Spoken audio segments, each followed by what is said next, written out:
नमस्कार. प्रतीक्षा रेसिपीजमध्ये आपले खूप खूप स्वागत आहे.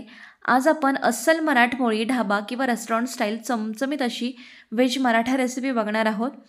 ह्या भाजीचा रंग बघा किती परफेक्ट आहे आणि ग्रेव्हीचं टेक्स्चर म्हणाल तर अप्रतिम आणि कोफ्तेसुद्धा खूप छान चवीचे बनवून तयार झालेत.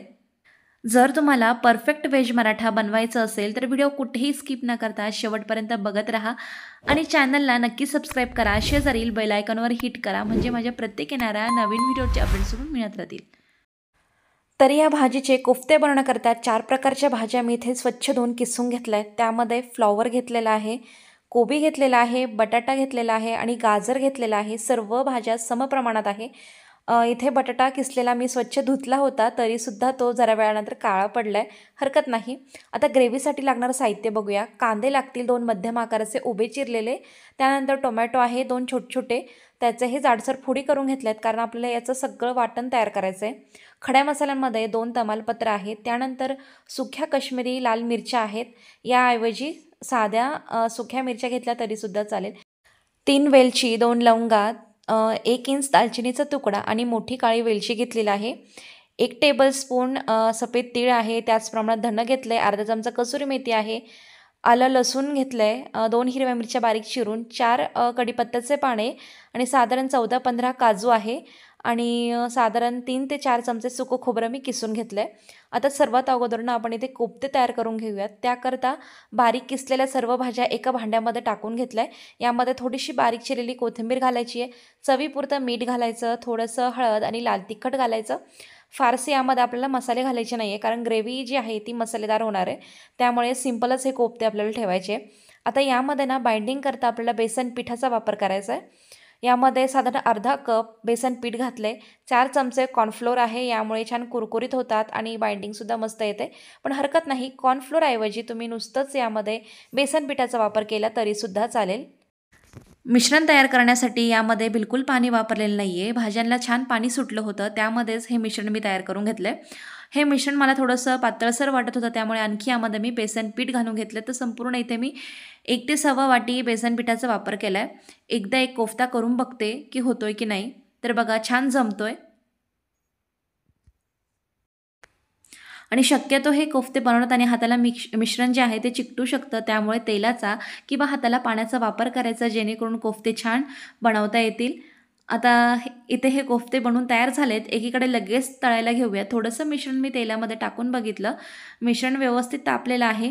तर यामध्ये हळुवारपणे एक एक कोफ्ते आपण सोडून देणार आहोत. तर बघा एकदम यामध्ये जास्तीचे कोफ्ते टाकायचे नाही. साधारण 4 ते 5 कोफ्ते मी एकसोबत तळून घेते. मध्यम तापलेल्या तेलामध्ये आणि मध्यम आचेवरच हे कोफ्ते आपल्याला तळून घ्यायचे. जर कमी तापलेल्या तेलामध्ये तुम्ही हे कोफ्ते तळले तर ते तेलामध्ये विरघळू शकता किंवा तेलकट होऊ शकता. आणि साधारण 4 ते 5 मिनटं छान हे कोफ्ते मी तळून घेतलेत. आतमध्ये सुद्धा जास्त हे कोफ्ते कच्चे नाही आहे, थोडेफार कच्चे राहू शकता कारण हे कोफ्ते आपण ग्रेव्हीमध्ये शिजवणारच आहोत त्यामुळे काळजी करायची नाही. आता सर्व कोफ्ते तयार करून झालेत. तर इथे आपल्याला आता वाटण तयार करून घ्यायचं आहे.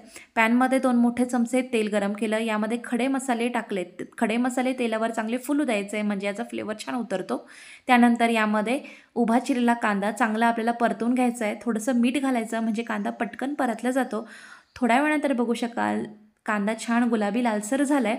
त्यानंतर यामध्ये कढीपत्ता घालायचा, धणं घालायचं, सफेद तीळ घालायचे, सुकं खोबरं घालायचं आणि सुक्या लाल मिरच्या घातल्या आहे. आता हे देखील छान रंग बदलेपर्यंत परतून घेतलं आहे.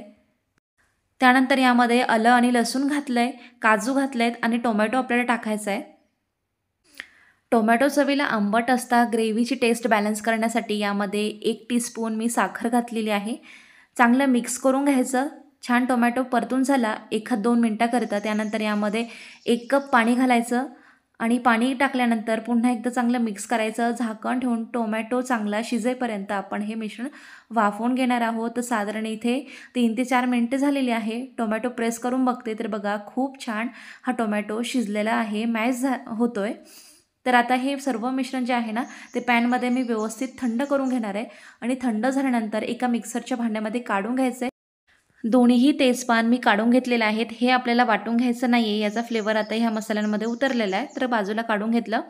आता यामध्ये लागेल तसं पाणी घालून छान एक याची स्मूथ पेस्ट तयार करून घ्यायची, वाटण तयार करून घ्यायचं. वाटण रेडी आहे. आता मेन रेसिपीला सुरुवात करूयात. कढाईमध्ये 2 मोठे चमचे पुन्हा एकदा तेल गरम केलं आहे. अर्धा चमचा जिरं घातलं, 1 मोठा चमचा लाल तिखट घातलं आहे, अर्धा चमचा रंग येण्यापुरती हळद घातली आहे, अगदी थोडंसं यामध्ये गरम मसाला घातला आहे आणि 2 हिरव्या मिरच्या बारीक चिरून घातल्या फोडणीसाठी.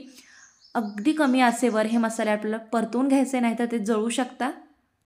आता हे जे काही बनवलेलं वाटण आहे ना, ते छान आपल्याला परतून घ्यायचं आहे. तर बघा आता खूप तेल दिसतंय, तेलाबरोबर वाटण मिक्स झालं, तेल गायब झालं आहे. आता थोड्या वेळानंतर थोडी कसरत घ्यायची, मध्यम आचेवर छान हे वाटण आपल्याला परतून घ्यायचं आहे. 10 मिनिटातच तेल वाटणाला छान सुटू लागलं आहे. यामध्ये आता अर्धा चमचा कसुरी मेथी घातली आहे. आणखी 5 मिनिटासाठी हे परतून घेतलं तर बघा रंग अगदी सुरेख आला आहे आणि तेलसुद्धा खूप छान सुटलेलं आहे. परफेक्ट मसाला तयार आहे. रेस्टॉरंटमध्ये हे असं वाटण फ्रीजमध्ये स्टोअर करून ठेवता आणि आयत्या वेळेला हे वाटण परतून त्यामध्ये मसाले घालून, पाणी घालून आणि झटपट अशी आपल्याला कुठलीही ग्रेव्हीची भाजी सर्व केली जाते. आता यामध्ये मी कोमट पाणी टाकलं आहे, चवीपुरतं मीठ घालायचं आहे. पाणी घालून ग्रेव्हीची कन्सिस्टन्सी ॲडजस्ट करायची. घट्ट पातळ जसं हवं असेल त्यानुसार यामध्ये पाणी ओतायचं. पाणी घेताना गरम पाण्याचा किंवा कोमट पाण्याचा वापर करायचा. झाकण ठेवून यावर मी साधारण 5 मिनिटासाठी लो फ्लेमवर हे उकळून घेतलं आहे. आता बघा यावर तुम्हाला फेस दिसत असेल, तो जर बाजूला केला तर खूप छान तवंग आला आहे तेलाचा, अगदी मस्त तर्री आलेली. या स्टेजनंतर आपण यामध्ये सर्व बनवलेले कोफ्ते टाकणार आहोत आणि झाकण न ठेवता साधारण 5 मिनिटासाठी हे कोफ्ते आपल्याला ह्या ग्रेव्हीमध्ये छान उकळू द्यायचे आहेत, मऊ होईपर्यंत.